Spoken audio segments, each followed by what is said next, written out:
How to change Instagram story from close friends to everyone.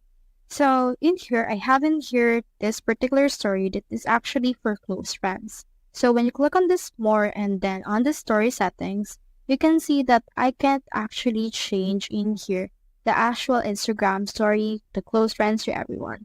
What I can do in this case is just head over and click on this close friends, and then you can head over and then just click everything in here and click on this check.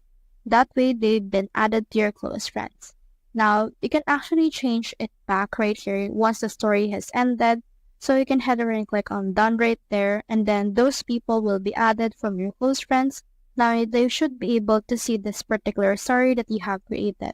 Another way for that is to head over and click on this star icon right here. Click on this edit your close friends list, and then add everything or every people that you have right here and click on that, and then they should be able to see it as well. So that's how you change your Instagram story from close friends to everyone.